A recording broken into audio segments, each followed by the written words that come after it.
Welcome to the Football Show on PLZ Soccer's YouTube channel. Thank you very much for joining us. Don't forget to hit that subscribe button and join the football family. And if you download the app, you'll get all the breaking news at your fingertips. I'm Peter Martin, Alan Ruff, Alison McConnell and Tammy McManus are here with me in the studio, and we're delighted that you could join us to talk about the weekend's football and look ahead to some action-packed European action, and let's not forget more Scottish Premiership action to look forward to, as well as Steve Clarke announcing his Scotland squad. So, Old Firm League Cup final that we'll be looking forward to on December 15th after the semi-finals at the weekend.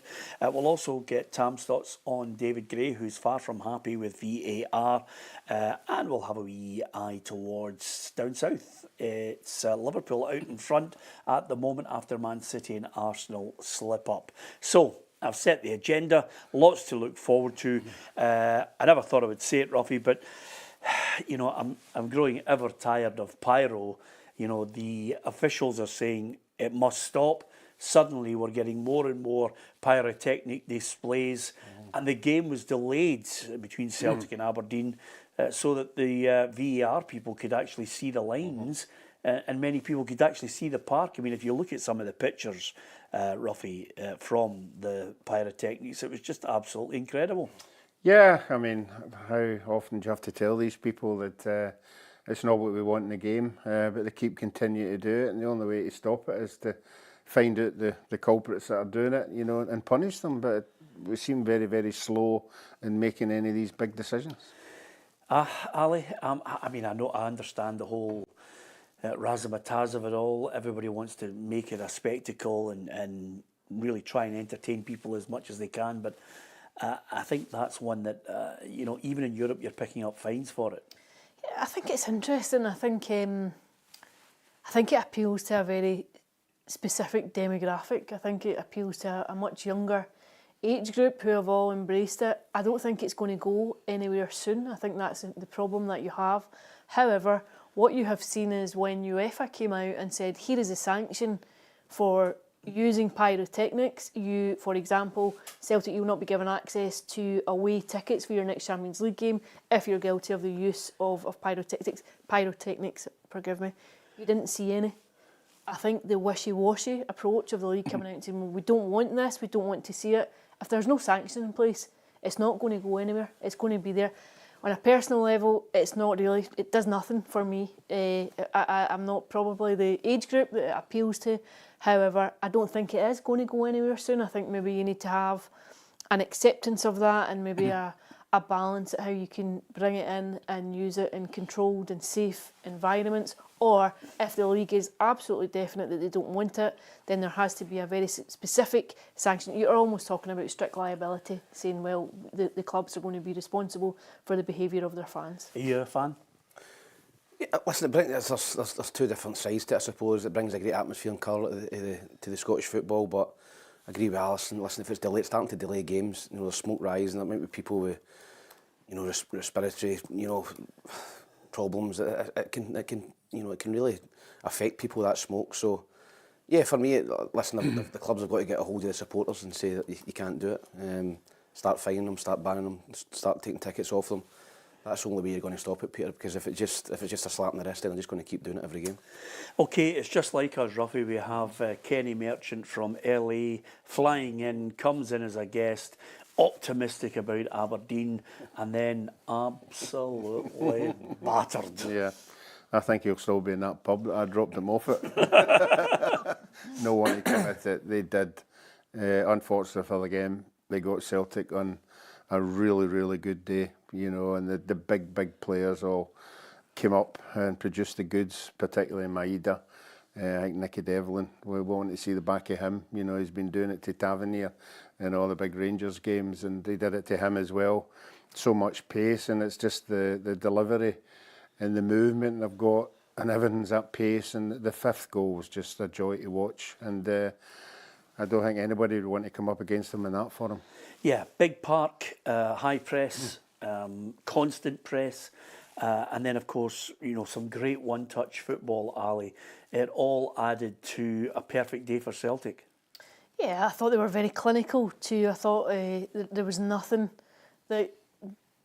Nothing that came from Aberdeen where you saw a very spirited comeback after the break at Celtic Park a couple of weeks ago. There was nothing to trouble Kasper Schmeichel at all. I can't even really think of one genuine save that you had to make in the game. I thought Celtic brought their A game. I think when they play like that, they can be very, very difficult for anyone in a Scottish sense to live with. I think when you look at that game at Celtic Park, I thought Celtic were very dominant. They enjoyed huge amounts of possession, really penned Aberdeen back into their own half in the latter stages of the game. And on another day, I think they would have won it.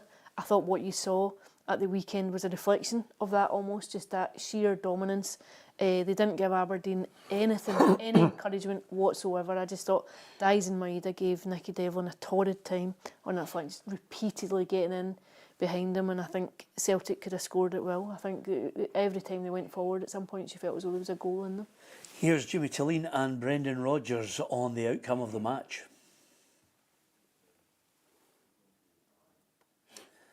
And we'll come back to that at some point. But, I mean, Brendan Rodgers must have been looking and thinking to himself, it's just gone exactly the way he wanted to. And again, 6-0 was flattering at some point, because Aberdeen, I think there was one shot off target and then one tame shot towards the goalkeeper.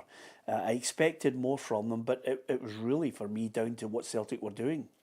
Yeah, I think you've got to give Celtic all the credit, Peter. I know Aberdeen were poor on the night, but I think you've got to give Celtic massive credit for the way they approached the game. From the first whistle to the last whistle, they were utterly ruthless in the final third. You know, everything that was going into the box seemed to be a goal. I think they learned from being 2-0 up at home at Parkhead. They took their foot off the gas for 10-15 minutes, and Aberdeen punished them. On another day, as Alison said, Celtic would have won that game comfortably. But I just think from start to finish, Celtic were fired up. I think that would have annoyed them, it would have annoyed the manager, annoyed the fans, that they threw away a 2-goal lead to Aberdeen. And as I said, it was men against boys at times. They really just battered Aberdeen. And you know, you look at that in terms of the league campaign, obviously both of them are still in level points at the minute, but it's just a one-horse race in Scottish football at the minute. Celtic are so far ahead of not only Aberdeen but the rest. Yeah, rather worryingly for them. Was there any positives out of Aberdeen at all for you, Ali? On Saturday, I don't think so. I think you'd struggle to find any real positives in the performance. I think Celtic just kept their foot to the floor. They never gave them any encouragement whatsoever. Even actually the Brendan Rodgers slip when he went to kind of boot the ball away when he was annoyed came as Celtic were 3-0 up, and he was irritated that they still weren't moving the ball fast enough, that they still weren't getting going and keeping at it. So I just think it was a very one-sided semi-final. Yeah, here's the Celtic manager. No. I think that there was moments where, especially in the first half, we were too slow on the ball.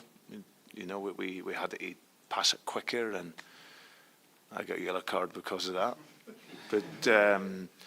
But no, it was much more aggressive. You know, we were really clinical first half. We had some good movements, but we needed to be faster with the ball. And second half we were really good in our press, and then that gave us the platform to play our football.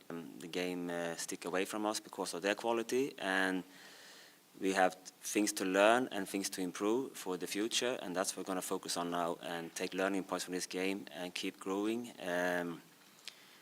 We want to be in this situation. We want to play important game in Hampden. We want to be in Europe. We want to play strong in the league. So. Yeah, so there's a lot of work to do. Thank God Celtic didn't play faster then, if that was Brendan Rodgers not happy with them at the pace they were playing at.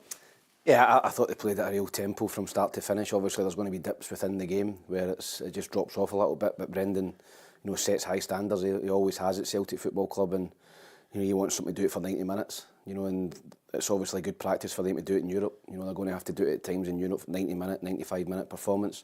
He doesn't want them taking their foot off the gas, but yeah, as I said, I think Aberdeen were poor on the night, and hopefully it's just a one-off blip for them. But I think you've got to give Celtic massive credit. I thought it was a tremendous performance from start to finish from Celtic. Our old mate Kenny says, Celtic saved the airfare for me in December. He says, I'll be back for the Scottish Cup, leaving tomorrow morning, had a great 12 days, and thanks Ruffy for dropping me off at the pub. which was the very least you could do, to be perfectly honest with you. Yeah, his mates were all waiting on him. You know, it was I was a wee bit anxious going up that one-way system. I said to him, "Are you sure we can go up this road?" And he said, "Yeah."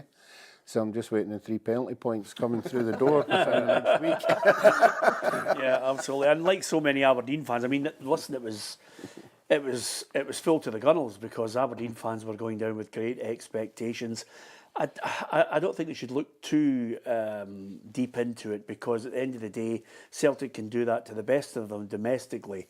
It's just a case of lick your wounds, Ali, and say, well, that's the first defeat in, 16? I mean, that's incredible. Yeah, and I think that was reflected in the fact that so many of them, I mean, the full segment of the Aberdeen support stayed behind to applaud the team, and, you know, fairly unusual in the back of a 6-0 hiding at Hampden, but they stayed and still offered their support, and I think that is just because the feel-good factor that's there because of the manner in which they've started the campaign. I think they'll still look to draw on the positives of the last couple of months and be eager that it doesn't derail them, that it just doesn't send them off the course that they've been on, and I don't think it will. I think there'll be a realism about the result. I think you look at the gulf in resources between Celtic and Aberdeen, and I think they'll take their medicine and move on. But I think it will be important for them just to try and continue where they are in terms of the journey with Jimmy Tilling. Yeah, and just a word for the hat-trick hero,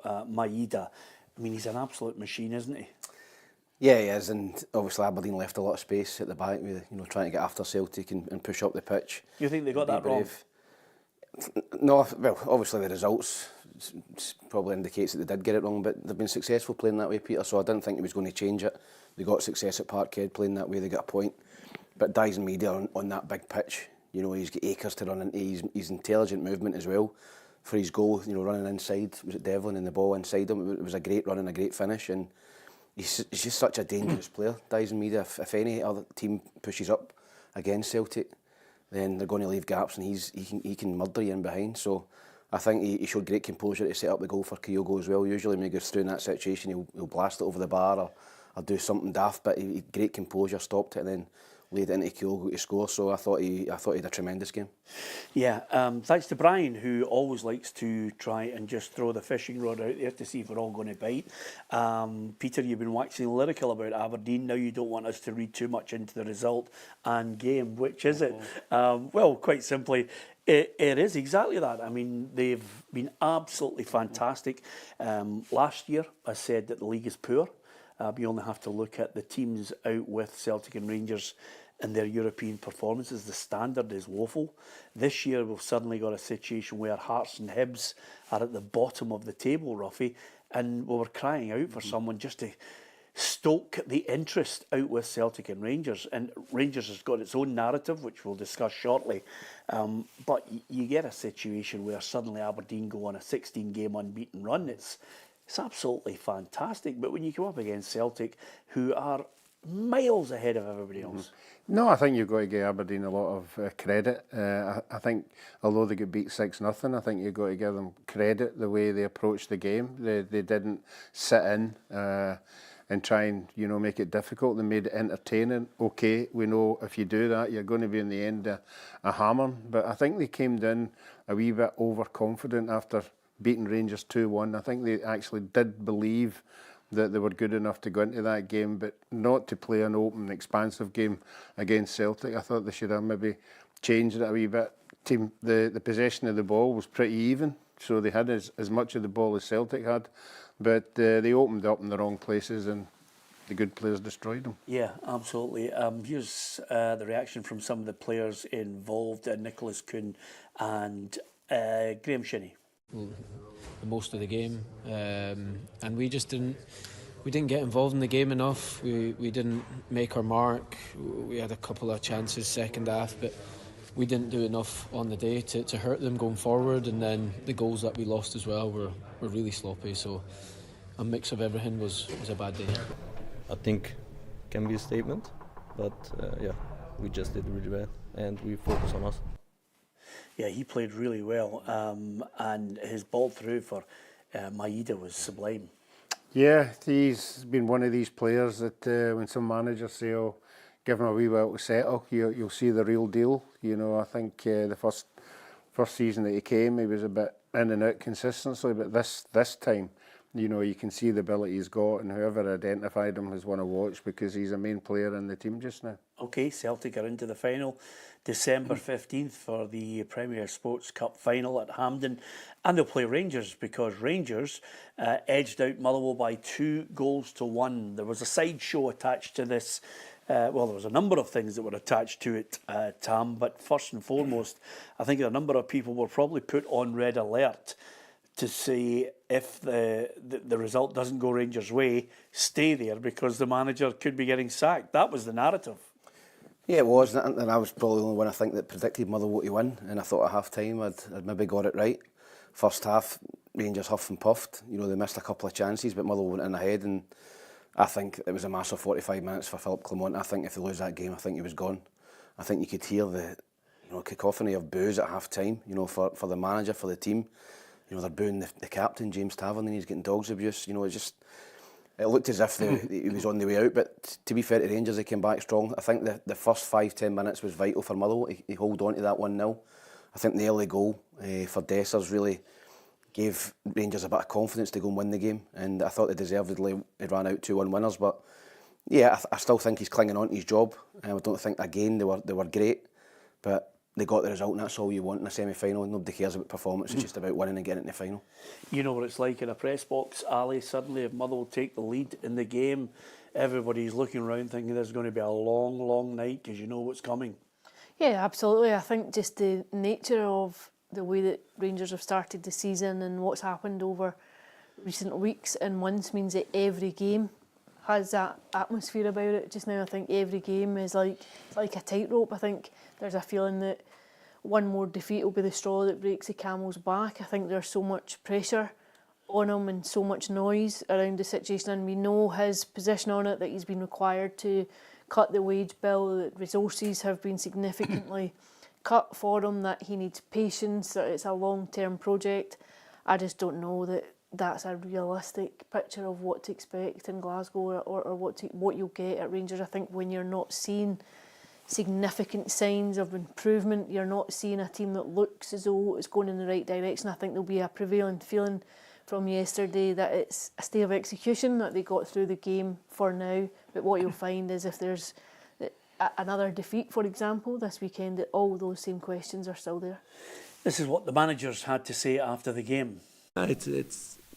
We feel the pressure that we hate to lose. So the pressure is out of ourselves. We hate that. So we want to react. We want to be better. And the group showed that today. So that's an important thing. I can talk about a lot of things, but it needs to happen also. They need to feel it also. They kept belief in these difficult moments to keep on pushing to break open the wall of Motherwell with a lot of movement, with a lot of positive aggressivity also. But I've just been asked a question a minute or two ago, how does that set them up for the rest of their career? I'm jealous of them to get those experiences so young and so early in your career, the infancy of your career. I think it's just a brilliant, brilliant thing, and that's what we want to continue trying to do as a football club, try and bring through our own. Ewan Wilson coming back for Beath Juniors to play in at Hampden in a semi-final out of position in the middle of the park. It's not a bad experience to have, and I'm sure that they'll improve off the back of it. Yeah, first and foremost, give me your thoughts on this. This is just my observation, Ruffy. Not Charlie Adam, he's coming up shortly. Andy Halliday scores the goal and doesn't celebrate. Now, I don't know about you, Ruffy, but I mean, come on. Honestly, celebrate a goal, whoever you play against, even if it's your former employer. Give me peace. Yeah, well, I've never been in that position, so I don't know how I would react towards that. What would you do? I think if you've been at a club a long, long time, like 7, 8, 9 years, you've got a affinity with the supporters. I think you might have in the back of your mind, but at the end of the day, it doesn't bother me at all what he does. It really doesn't. Honestly, it doesn't bother me either. But at the end of the day, for a talking point, I'm thinking you've scored a goal in the semi-final. You're 1-0 up.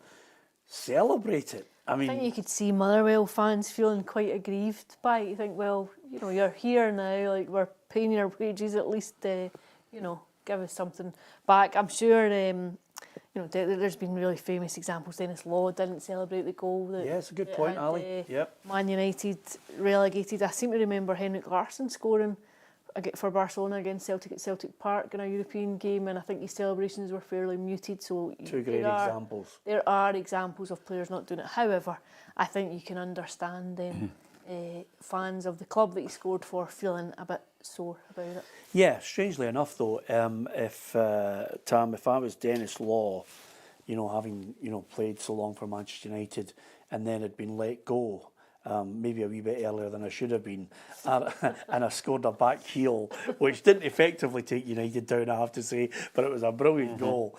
You know me, I'd have been running right up that Stretford end and giving it, you know. Adebayor. Absolutely. I think you should celebrate. I mean, I remember I was at Ayr United and we played Dunfermline at East End Park, and I'd fell out with Jim McIntyre, who's the then Dunfermline manager when I was at Dunfermline. About 10 minutes into the game, ball come across and I scored, and I ran by him, basically just ran right by him and done that. There was another one where I scored for Falkirk against Dundee, and I didn't really celebrate because, I don't know, I just didn't think it was right. So I get where the Motherwell fans are coming from, that they're paying his wages, he's a Motherwell player, celebrate. But listen, he busted his gut to get into the box and score. So you've got to say, like, He's done his job. He's playing for the jerseys. Listen, we all know he's a massive Rangers fan. He played with the club. So I don't see anything wrong with it, to be honest with you. Yeah, it don't bother you? Doesn't bother me either way. If he went up and got up the Rangers fans, then fine. But if he doesn't want to celebrate, then either way, it's his decision. But yeah. I understand the Motherwell fans being a wee bit peeved that he didn't celebrate a massive goal for them. But as I said, you know, I think that Andy Hardy gave everything yesterday and scored a good goal. So I think he'd done his talking on the park. Yeah, absolutely. Okay, I disagree with you on these things, Ravi. You knew I would, because I just think you've scored, you're paid by that club. You know, just get up there, right to the fans. What about that? There you are, have that. Boom, 1-0. And then when they come back and win 2-1, make sure you're in the middle of the park and they can't see you. Yeah. I mean, Tam's touched on it. His home family will be, you know, Rangers supporters probably, and he's been there a long, long time. It's the individual again. It's how the individual reacts to it. You know, everybody's different, and that was the way he wanted to do it. Absolutely, and I remember that night actually when I think Alan Thompson headed the ball back and Henrik Larsson nipped in and scored for Barcelona. And it was very muted. Can you imagine? Can you imagine? Larsson puts the ball in the back of the net, puts his arms out, the tongue out, and goes right over to the Celtic. A lot of Celtic fans would have never forgiven him for that. They wouldn't have. You know what it's like with supporters. Yeah, absolutely. You know, if he'd have went and done that, they'd been like, what's he doing? You know, I don't think you can win. Can he win? Yeah, absolutely. Listen, it's all about opinions. Give us yours. If you were scoring against your favourite team and you played for them for a wee while and then you'd gone elsewhere, would you celebrate? It's all down to the individual, isn't it? Here's Vlaslav Cherny and Lennon Miller on that game. I mean, on the end, we felt we had the game in our hands, and it's just, you know, putting the details into work and on the pitch. And I think we showed very, very good face in the second half with a lot of good things. And I think it's also good that we can build on this, and when we're going to see those things back, you can find the very good things, yeah. Yeah, it's obviously my first semi-final in my career, and I want to do as many more, especially with this club, so hopefully as many more. Alright, listen, I'm a harsh critic to myself. I probably want more goals and assists, but they'll come hopefully, and no, I'm really enjoying it. What a great line from the boy. If you're a Motherwell fan, you're loving that, Ali. I want to do more with this club. Yeah. I think he's a very special talent. I think you can see, I think captaining the side at 18, I think it's an extraordinary achievement. I think I was impressed with him last season when he first came through. Obviously the knee injury which kept him out for a bit. I think he stepped it up a bit again this term from what I've seen. I think he was excellent.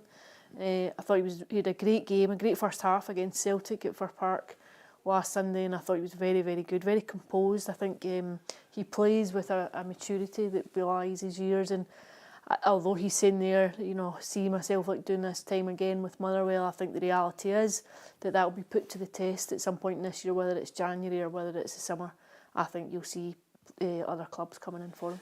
If you are looking for key players, Ruffy, that need to step up to the plate and have got the potential, then Czerny's one of them that I think he looks as if he's a player that if he could get a consistent run, he could be a key player for Rangers. Yeah, I think everybody thought when he came with the pedigree that he had, he's played European football, you know, you can see he's got a lot of experience. He's certainly, he's not the out-and-out winger I think that the Rangers were looking for. I think he comes more deeper than that, but he's certainly got all the ability in the world, you know, and you're right, you know, he's the kind of player that would hurt you, you know, if you're giving him a chance and you're not tight on him. So I think he's been a big player for Rangers.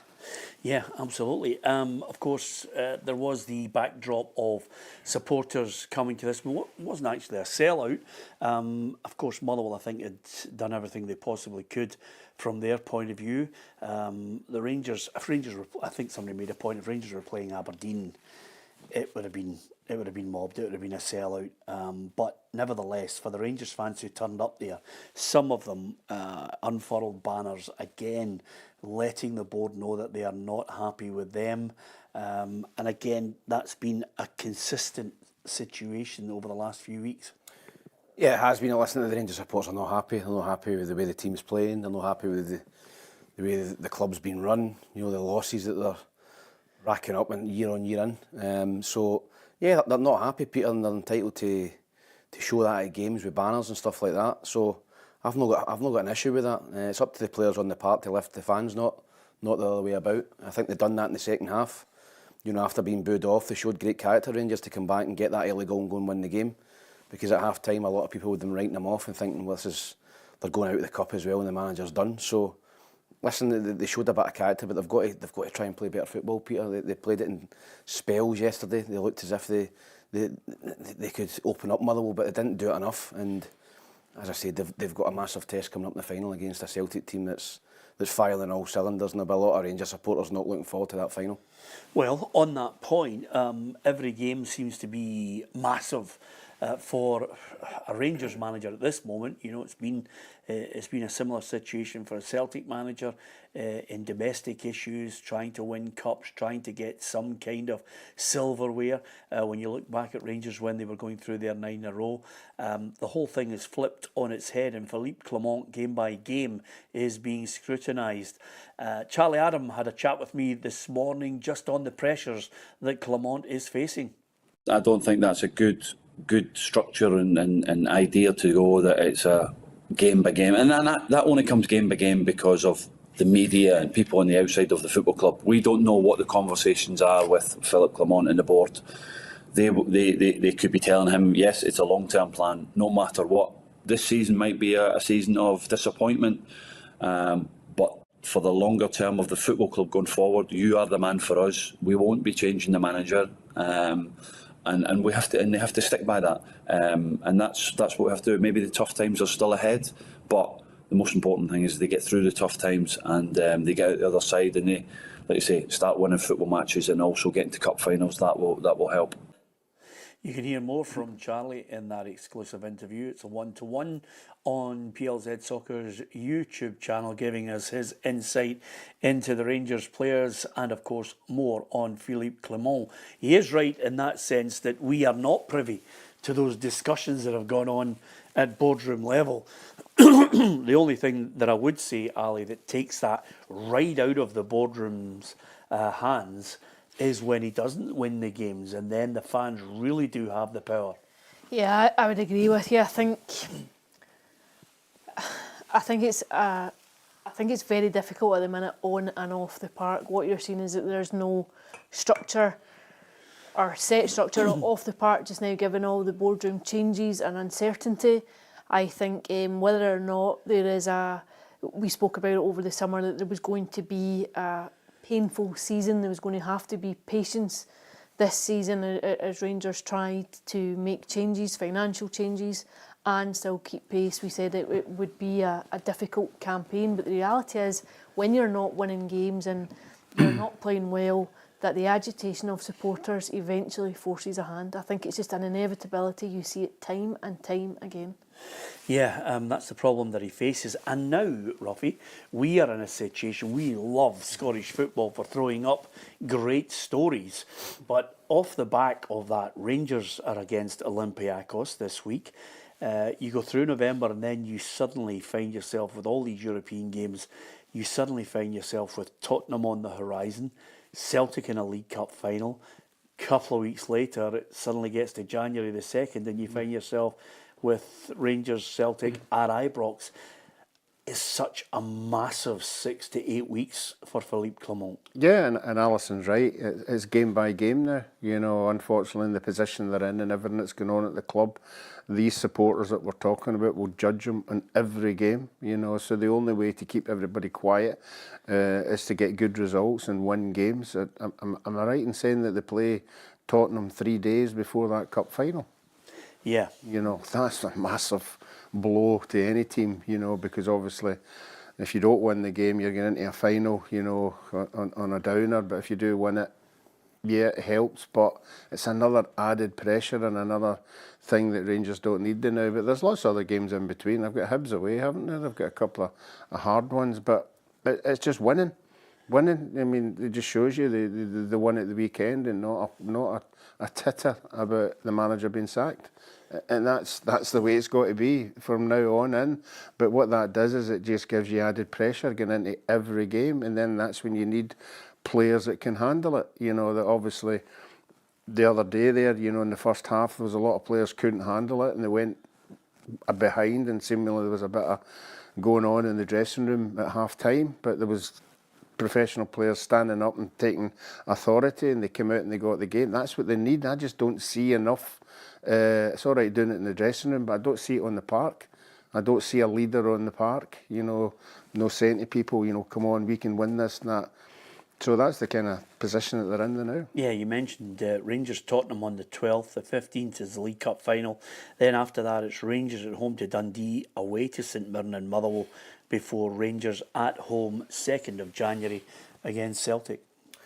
Yeah, they've got a tough run, Peter, and after that they'll go, I think they're away at Easter Road. So, listen, the manager needs to keep winning games. It's the only way, as Ruffy said, it's the only way he's going to keep the people, you know, the fans quiet and the discontent at Ibrox. He's got to just keep winning games until he gets to that game against Celtic, and hopefully they're still within, 7-8 points to win that game. They could maybe get back into it, but they've just got to keep winning. They've got a tough game, obviously, on Thursday in Greece, but in Europe they've been generally pretty good over the last couple of seasons. So, yeah, the Tottenham game at home the 3 days before that is, they could be doing a lot of running against Tottenham, because I don't think that they'll have much of the ball. You know, I watched a bit of Tottenham yesterday.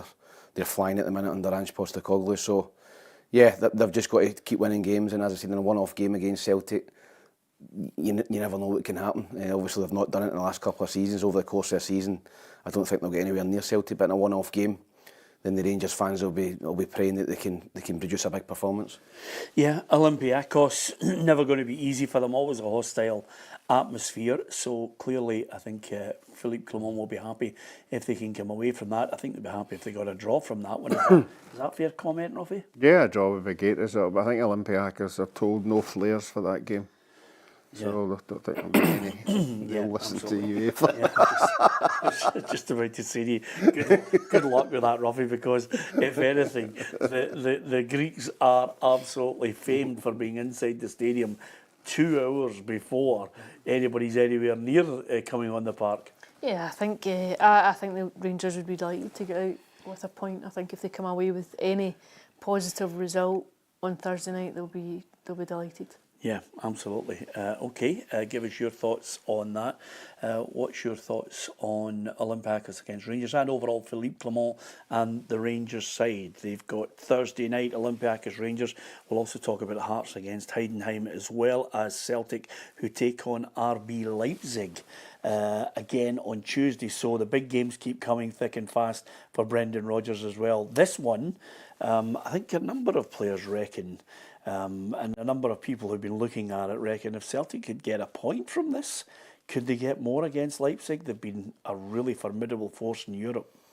Yeah, they haven't managed to beat them, I don't think. I think Leipzig have beat Celtic a couple of times. I think the Bundesliga is a very, very strong league. I think it's one of the best leagues in the world. Celtic will go and attack. It'll probably suit Leipzig as well.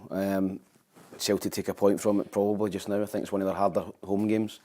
They've got a couple of very winnable games. I think Young Boys and Bruges at home, Zagreb away. That's the games they'll probably be targeting points. But Celtic at home, in Europe, as we know, are capable of picking up big results, big scalps. And if they defend the way they defended against Atalanta, who I've seen beat Napoli 3-0 away from home at the weekend, and I think sitting second in the league. So if you can keep a clean sheet against them, then you can keep a clean sheet probably against anyone. So if they defend properly and take their chances, then they're capable of getting a result. But I think 1 point wouldn't be a bad result for Celtic. Okay. Steve Clarke, Arne Slot, David Gray, just a few of the voices you will hear after we have the news with Arnold Clarke. Hello and welcome to your daily news headlines on Monday 4th of November, sponsored by Arnold Clarke. Václav Černý says that he is looking forward to playing Olympiacos this week in the Europa League and says that the team are going to do everything they can to get a victory. So I'm looking forward to that, another country to play, another big club to play against, and I mean we're going to do everything we can to get a very good result there. Aberdeen captain Graham Shinney says that he wants his side to learn and now move on from Saturday's 6-0 defeat to Celtic in the semi-final. Definitely. We'll obviously reflect on it, we'll pick the bones out of it, and then we have to draw a line and move forward to next week. Steve Clarke has given his thoughts on selecting Kieran Slicker from Ipswich as he looks to join up with the national side next week. Yeah, I think it's just a chance for us to look at Kieran up close and personal in the camp. I've been rotating the goalkeepers a little bit through the squad so that we can look at different people. Kieran's now out of the under-21 group, so it's a chance for myself and my coaches to have a look at him. Ange Postecoglou was full of praise for striker Dominic Solanke after he bagged himself a brace in yesterday's 4-1 win over top four rivals Aston Villa. Even if he didn't, again, I just can't speak highly enough of what he's contributing to our team at the moment. And long may he continue because with him playing that way, it just makes us a better team. Those were your daily news headlines on Monday 4th of November, sponsored by Arnold Clarke. For more breaking news and content, please be sure to download our app and subscribe to our YouTube channel. Thanks to Cara for the news headlines. Saturday's Premiership fixtures. St Johnstone 1, Hearts 2. In the end, over the weekend, it takes them off the bottom of the table, Ali, which I think Neil Critchley, after that little setback and bouncing back down to earth, this was a bonus for him. Yeah, I think he'll be pleased with it. I think just it's imperative that they start to piece together now a sequence of results that start to elevate them up the table. But it's a shocking state of affairs. You look at the bottom end of the table just now and you're rubbing your eyes a bit when you see Hibs and Hearts down there. So I think, I think anything that starts to just keep the momentum going and move them up, I think they really need to piece together a consistent run of form now. Even in a positive sense, and I was at the game at Easter Road, Ruffy, if you even get a point and Hearts are winning, it just cranks it up even more on the manager. It certainly does. That obviously it's another game where you thought they were going to see it out, and if you keep looking at the games, they're losing late goals, they're losing the 3 points. They wouldn't be sitting where they are, but that's what's happening just now. I'm surprised well, not really surprised, but the fans have been quite patient, with what's happening, but there are more games around the corner, and they can't be sitting bottom of that league for a long time, or the fans will react. Yeah, and of course, I think there's a strange positivity around Hearts because it's almost as if they're waiting for a January transfer window, which is suddenly going to have what they, in their mind, might be a few new faces in to change the overall way they play. But it's not going to be as simple as that. No, it isn't. It's a great result for them, Peter. As I said, I don't think they've been playing particularly well. I don't think it was a great performance, but when you're at the bottom of the league, performances go out the window. You just need to start winning games, gain some confidence.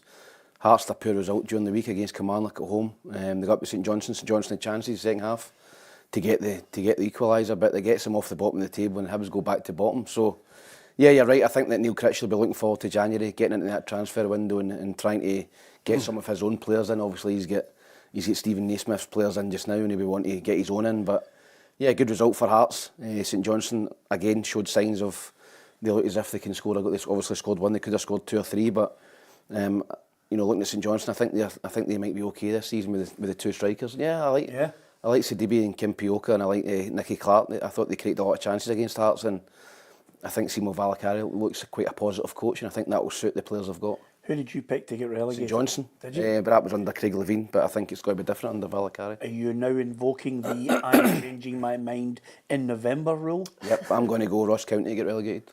And who's in the playoff? Dundee. Seriously? Yep. Wow.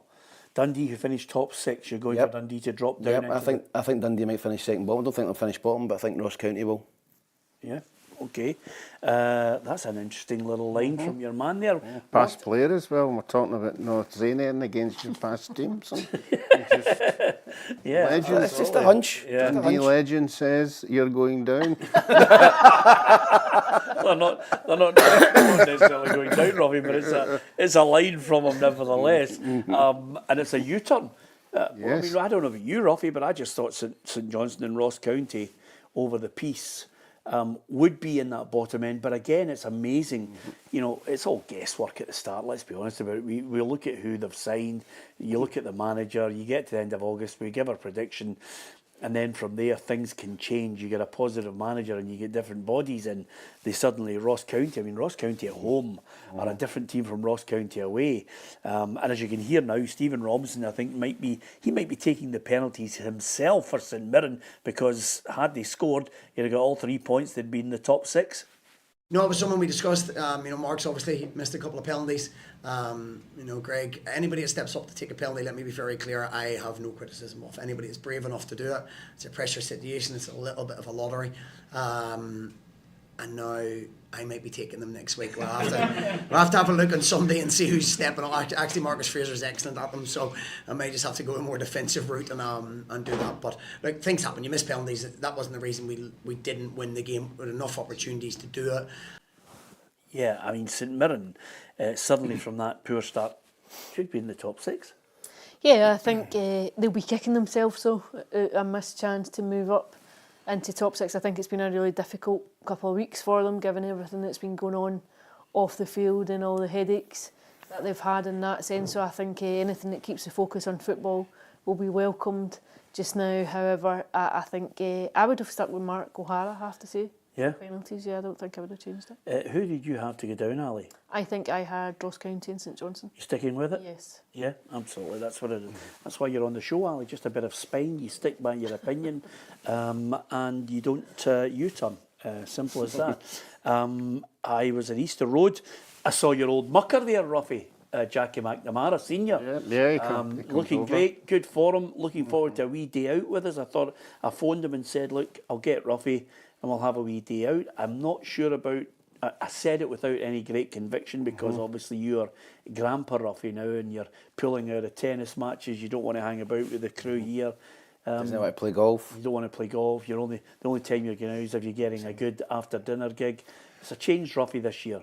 Well, the difference for all that is I'm going out with Jackie Mack, and I know what kind of day that'll be compared to all the ones you're saying I don't go to. And if Jackie Mack's there, I'm sure Ralph Callaghan will be there as well. So they're stuck together when any time Jackie comes over for Spain, isn't it? He stays in. Yeah. So no, that'd be great. Brilliant. Are you in for it? Yes, most definitely. Yeah.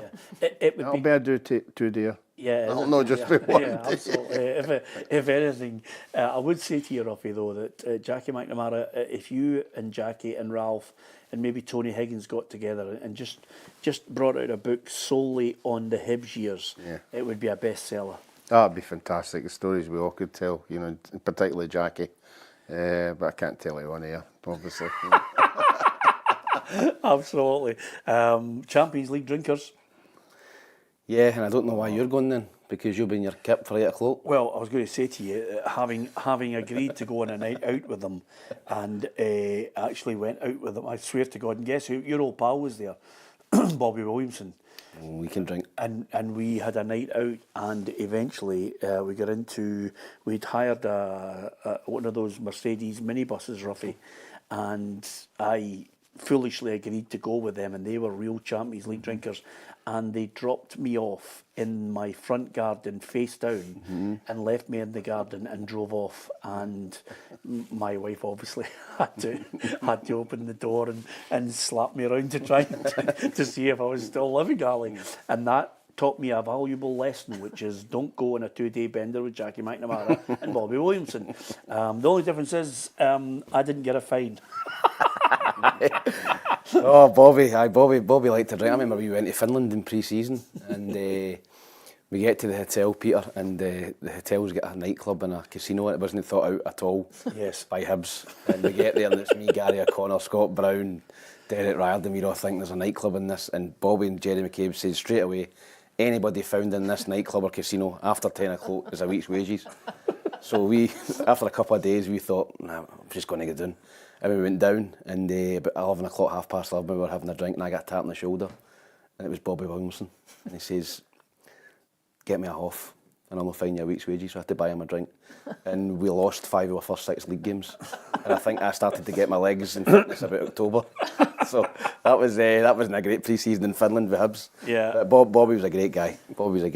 Yeah, Hibs won, Dundee United won. Yet again, your mob should have been out of sight in this match. They created chance after chance, and then suddenly, I was sitting in the press box, Tam, and I'm thinking, this equaliser is coming.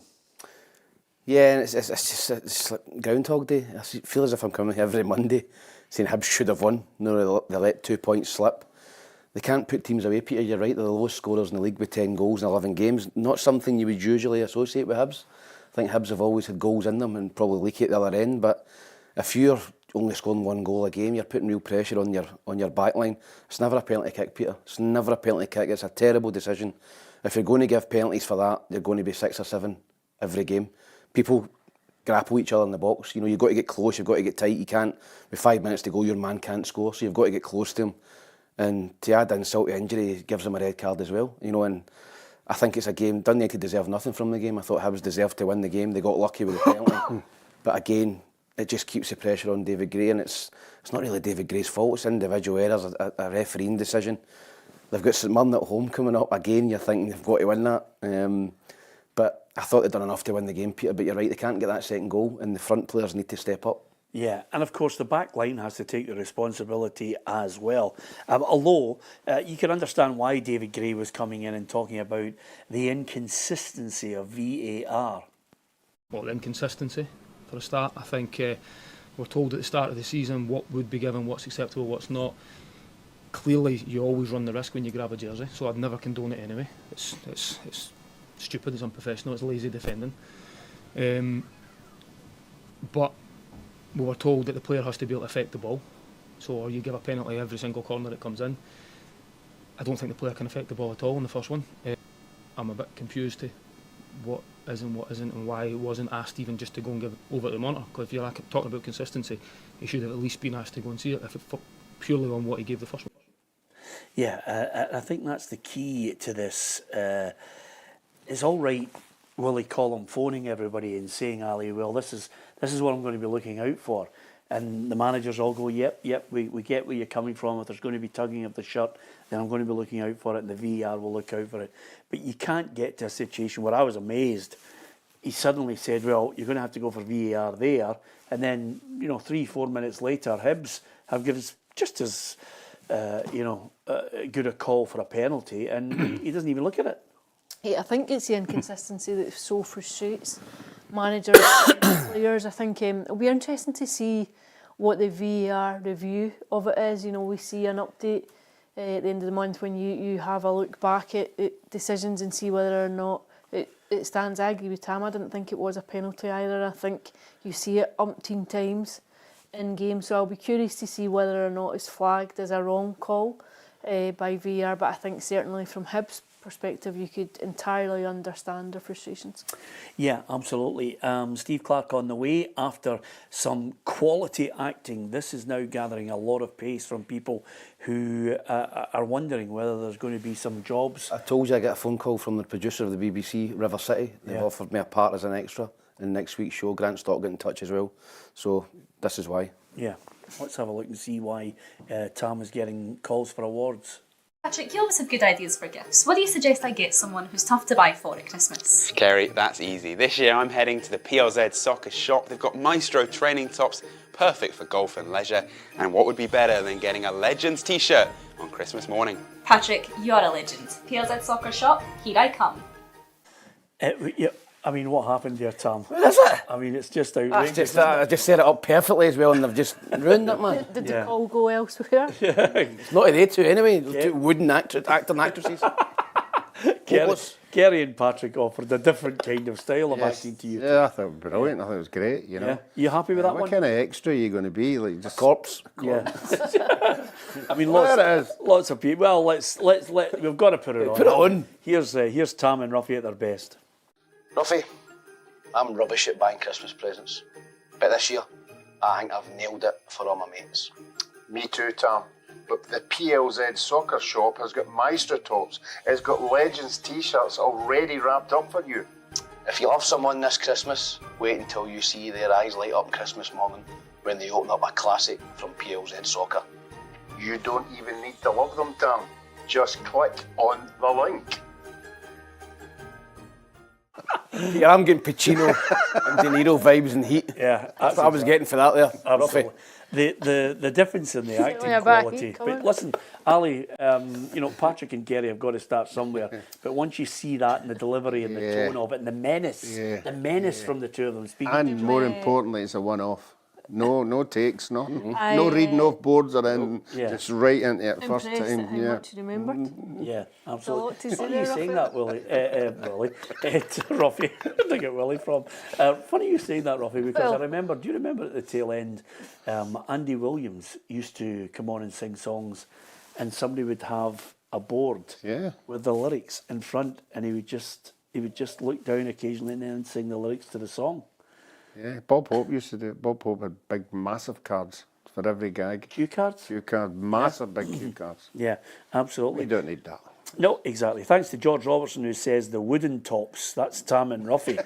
And Tone says Laurel and Hardymore. Like, it really is scathing by you. You get people putting themselves out there. It's not quite Ali, to be honest with you. It's not at the level of John Lewis yet, but I think we should do a kind of a. Do you think we should mock up a kind of a good John Lewis type story that gets everybody crying at the end? Who's got the starring role? Ali, I can see you getting ready for it. Anyway, I'll excuse myself. Yes, I thought you might do that. Okay, from domestic football, don't forget, we'll keep you right up to date with what's happening with the European football. We'll have managers and players looking ahead to those games. Brendan Rodgers, undoubtedly, one of the Celtic players, looking ahead to their big match against Leipzig. Tomorrow, it'll be all across our social media. And then, of course, Rangers with Philippe Clement and Neil Critchley for Hearts against Heidenheim. We will have the build-up to those matches and, of course, reaction as well. Don't forget the journos this week. Michael Grant will be in the studio talking, of course. Like these wins, won't he? Absolutely. We tried to get him in last week when Aberdeen were on an absolute run, and he made a complete pig's ear of it, so he'll not be a happy man. But Michael will be joining us on the Journos show. We've got the Women's Football Show. Suzanne Lappin is our special guest on tomorrow's Women's Football Show. So there's lots of content, including one-to-ones. And if you go on the YouTube channel, you'll see that interview with Charlie Adam. He's the Fleetwood Town manager now. But of course, he was up there watching his old club Rangers take on Motherwell. You'll get more from Charlie on Philippe Clement and a few of the players that play for Rangers. His thoughts on that is well and truly worth having a look at. Steve Clarke was talking today, announcing his squad. Kerry Pollock was out there at Hampden. Steve Clarke has announced his 25-man Scotland squad for the upcoming double-header in the Nations League against Croatia and then Poland. Experience has returned to the squad in John McGinn, Scott McKenna and Jack Hendry, but for the likes of Kieran Tierney, Lewis Ferguson and Nathan Patterson, Clarke feels this round of fixtures has just come around too early. I think when you look at the longer term injuries, it's better for them to get minutes at their club, build up their robustness, and for people like Lewis and Kieran and Nathan Patterson, it's better that they get minutes over the winter, and hopefully they're all fit and flying come March. A blend of experience and youth can only be a positive for the likes of Tommy Conway, Ben Doak and now Ipswich keeper Kieran Slicker being added to the squad. Clarke has already got his eye on the next generation of Scotland players. I think for everybody it's important that they recognise there's a pathway for the under-21s into the senior squad, and I've always tried to show that we can do that, and Kieran's another one on the list, but in the squad now we've got Conor Barron, we've got Ben Doak, you've still got Tommy Conway, so we're showing that there is a pathway, and we need to look for the next generation as well. Scotland's first challenge will be here at the National Stadium next Friday in the Nations League, where they take on Croatia. Yeah, and then away to Poland in Warsaw. So he's picked his side: Craig Gordon, Robbie McCrory, Kieran Slicker. The defenders: Nicky Devlin, Grant Hanley, Jack Henry, Scott McKenna, Ryan Porteous, Anthony Ralston, Andy Robertson, John Suter and Greg Taylor. That midfield: Conor Barron in there, Ryan Christie, Ben Doak, Ryan Gold, Billy Gilmore, John McGinn, Kenny McLean, Scott McTominay and Lewis Morgan.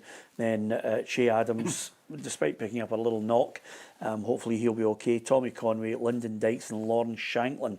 There are players, coming into his thoughts, Ali, but unfortunately they're not unbelievable centre-halves or prolific strikers. No, although I think you'll be pleased just to get players back, the likes of McGinn and stuff, coming back in from injury. But I think they've got to just try and build. You've got a game at Hampden, the Friday night game, you've got to try and take something from it, as difficult a game as that will be. But in terms of the squad, I think it's pretty much as you would have expected, maybe the goalkeeper aside. Is it a wee bit flat, Ruffy, at the moment? It will undoubtedly come to life when we get to the true qualifiers, because we're propping up this Nations League at the moment. Yeah, and I keep saying every time we talk about it, it's worrying, if we keep losing games, because my bigger picture is, I think the World Cup draws run about, at the end of this tournament, and if we keep losing games, we're going to end up in pot 3, and we know what happens there. You're going to get two massive big teams you're going to have to overcome. I'm not saying you can't do that, but it just makes it a wee bit easier if you're the second in the group. Yeah, so it would be nice to get a wee bit of a confidence boost for us in either of these games, Tam. Yeah, it would be. As you know, I'm not a fan of international breaks. I'm just surprised. It seems to be the one every couple of weeks now. The strikers, the striking department, I'm looking at the 4 forwards, none of them are really in good form, Peter. Tommy Conway scored a couple, Lyndon Dykes struggling at Birmingham to score goals in League One. Lawrence Shanklin, I think he's got 1 goal in 15 games, so Yeah. we're struggling to see someone in that forward line that's going to get you goals, and you're going to need to score goals in these 2 games, so... Shea Adams went off and injured at the weekend. I think they're going to be struggling. Where are we going to get somebody to score goals? It's going to be a Scott McTominay or a John McGinn or somebody like that, Peter. But why have we got a dearth of strikers in this country? I mean, it is really it's deplorable, the level of. I can't even think of anybody you'd think was even maybe chapping on the door at a younger level. It really is. I can't even think of anybody in the under-21s. There was one guy that were talking about for a wee while, but he went abroad and then he wasn't in the under-21s anymore. Hornby, aye. But I just can't think of anybody. Is it the case that most of the strikers we bring in are foreign? I'm not having any go at foreigners or anything like that. I'm talking about the development of our own quality, the players that we have that are coming through the ranks. Why are we just not able to get some of them to step up? Yeah, I mean, that's a good question, but I don't have the answer, sorry. Yeah, okay. I thought with 90 seconds left, you might be able to nail it for us. Just before we go, Tottenham with a belter of a result against Aston Villa, Ali. Huge win, absolute huge win, trailing at the break, to come back and turn it around and claim a very emphatic win against obviously a side who have been excellent under Emery. So I think they'll be delighted with that again. Consistency's not been their friend, although I think if you look back, I think it's at 9 wins out of 11 for Spurs, and obviously 2 big wins, beating Man City and then beating Villa. There'll be a wee bit of confidence there about Ange Postecoglou's side. I think his statement will come through that he always wins a trophy in his second year. Well, I tell you, I mean, do you want to tell you something? They're just outside the top 4, which is great. Of course, obviously this season Liverpool are going to win the league. They're favourites to win the Europa League. Yeah, I mean, Tottenham, the bookies, are favourites, and I didn't think Solanke was a £50 million player. Did you? I think that's exactly what they're missing. Need a physical presence up front, Peter. I think he'll be good for them. But you know what Spurs are like. You could win 4-1 one week and get beat 5-3 the next week. They're great to watch for a neutral, but I really hope that I love Angie's style of play, Peter. It's all out attack. If you're neutral, you want to see teams attacking. I'd love to see that rewarded with a trophy for Tottenham. We need to get down to. Oh, that's on the bucket list. That stadium. Would you get a get out of jail card, Ali? Yes. Yeah. Oh, look at that face. Just that smile on your face, Ali. Brilliant. If it's anything like Tam and I at Liverpool, which I'm still trying, Tam, for us to go down to Liverpool, Real Madrid. Are you up for it? Yes. Yeah, Ruffy? We used to be allowed back in after the last time. You let yourself down. To be fair. Well, hopefully we're not doing it any post game, Peter. Yeah. If it's hospitality. I tell you, it was, mumbled through the last one, steaming. It was unbelievable because the Liverpool backroom staff had to call an ambulance because Tam's teeth was so red. They thought somebody had given him a doing, but it was just the wine. Anyway, it was a right good night, I have to tell you. Yeah. Hopefully you're enjoying your feed of our content. Hit the subscribe button if you do get a chance. If you want to buy yourself something ideal for Christmas for the one you love, then get into that PLZ soccer shop. There's Maestro tops, there's Legends tops as well. There's even, would you believe, Ali, I'm contemplating handing it over to someone. There is an Alan Rough Legends top in there.